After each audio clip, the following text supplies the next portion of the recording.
Puji Tuhan, haleluya. Hari ini hari yang penuh dengan berkat Tuhan yang luar biasa. Hari ini apa kabar Bapak Ibu Saudara, saudara-saudara yang kekasih dalam Tuhan. Dan saya percaya sampai hari ini kita percaya kita masih menikmati kebaikan Tuhan yang luar biasa. Dan saat hari ini saya ingin bagikan satu renungan firman Tuhan. Saya akan bawakan satu renungan firman Tuhan mengenai meningkatkan iman. Dalam hidup ini kita perlu meningkatkan setiap kualitas hidup kita. Kualitas dari usaha pekerjaan kita, kualitas hidup rumah tangga kita perlu meningkatkannya. Tetapi ada satu bagian penting yang perlu kita tingkatkan, yaitu iman kita di dalam Tuhan. Sama-sama kita akan lihat, kita akan baca firman Tuhan di dalam Lukas pasal 17 ayat 5 sampai dengan yang ke-6. Lukas pasal 17 ayat 5 sampai yang ke-6. Saya bacakan dalam nama Tuhan Yesus. Lalu kata rasul-rasul itu kepada Tuhan, "Tambahkanlah iman kami." Jawab Tuhan, "Kalau sekiranya kamu mempunyai iman sebesar biji sesawi saja, kamu dapat berkata kepada pohon ara ini, terbantunlah engkau dan tertanamlah di dalam laut, dan ia akan taat kepadamu." Rasul-rasul atau murid-murid, mereka adalah orang-orang yang dekat sekali dengan fisik atau tubuh jasmani Yesus Kristus yang adalah Tuhan.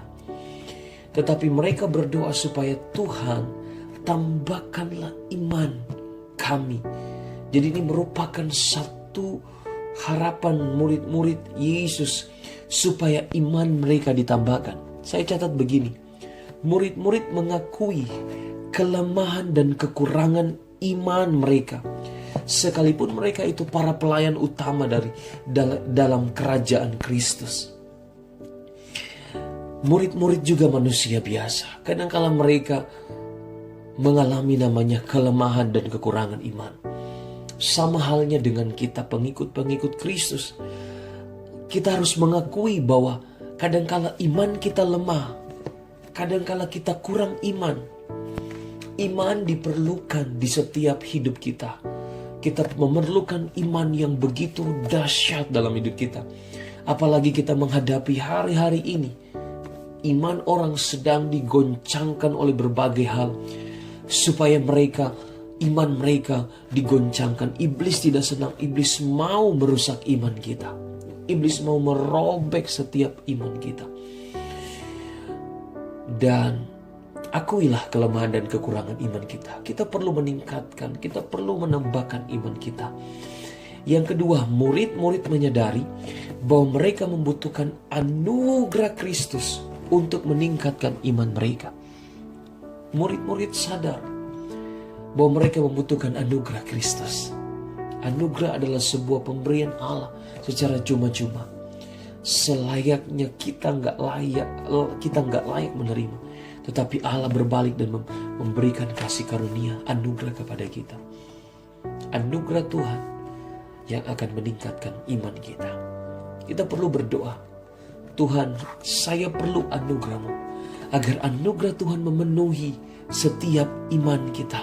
Semakin hari akan semakin meningkat. Saya lanjut dalam Lukas 17 ayatnya yang kelima.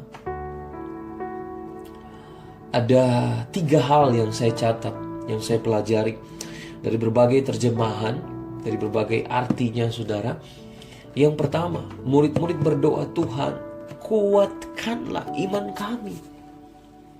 Dalam keadaan iman murid-murid lemah, mereka perlu minta supaya Tuhan kuatkan iman kita. Dan sama halnya dengan kita. Kita begini saudara, kita punya banyak pergumulan, kita punya banyak persoalan.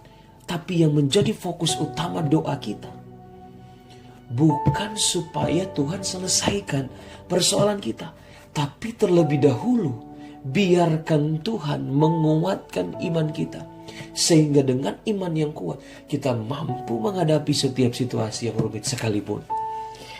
Amin, saudara. Yang kedua, tingkatkan iman kami. Jadi kita perlu meningkatkan level iman kita. Karena makin hari tantangannya makin beda. Setiap hari kita punya masalah yang berbeda. Tetapi saat kita meningkatkan level iman kita, saya percaya kita mampu di segala sisi, di segala sudut manapun, kita mampu menghadapi setiap persoalan kita.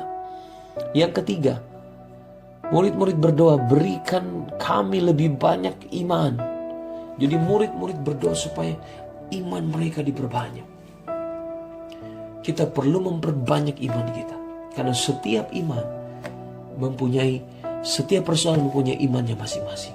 Engkau yang mengalami kesusahan ekonomi, engkau perlu iman yang teguh supaya ekonomi dipulihkan. Waktu engkau dalam sakit, engkau memerlukan iman untuk kesembuhan. Jadi masing-masing kita perlu banyak iman. Iman makin banyak, semakin banyak iman yang Tuhan berikan, semakin kita mampu menghadapi segala situasi yang sulit. Amin, saudara. Lalu dalam Lukas 17 ayat 6 ada kata-kata yang menarik. Terbantunlah engkau dan tertanamlah di dalam laut, dan ia akan taat kepadamu. Ada perkataan iman yang harus diucapkan. Ketika level iman saudara kuat, iman saudara ditingkatkan, bahkan iman saudara semakin besar, maka perkataan saudara penuh dengan kuasa. Yesus berkali-kali dia melayani, perkataannya begitu indah, perkataannya penuh wibawa, bahkan perkataannya penuh dengan kuasa Tuhan yang dahsyat. Maka ketika saudara berkata kepada masalahmu, masalahmu akan taat kepadamu.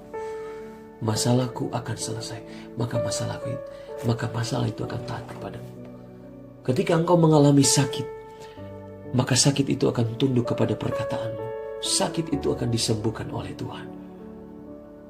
Ketika engkau punya masalah apapun, perkatakanlah, maka setiap persoalan situasimu akan taat kepadamu. Karena engkau punya kuasa, engkau punya iman yang besar. Amin, saudara. Saya catat begini mengenai biji sesawi. Satu hal kecil tetapi memiliki potensi yang sangat besar. Biji sesawi adalah biji yang sangat kecil, saudara. Saya pernah dikasih, saudara, sangat kecil sekali. Tetapi iman biji sesawi itu bertumbuh, saudara. Bertumbuh menjadi sebuah pohon yang sangat besar. Jadi sekalipun kecil tetapi punya potensi yang sangat besar, yaitu iman. Iman sekecil apapun, ketika iman itu bertumbuh, dia punya potensi yang besar menghasilkan karya mujizat Allah yang besar.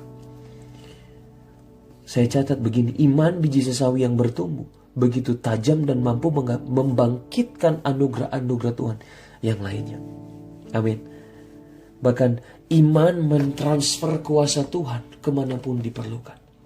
Jadi ketika kita memiliki iman yang meningkat, kita meningkatkan iman kita, maka iman adalah satu wadah yang dipakai Tuhan untuk mentransfer kuasa Tuhan kemanapun dia perlukan. Kuasa Allah tidak pernah berubah. Amin, saudara.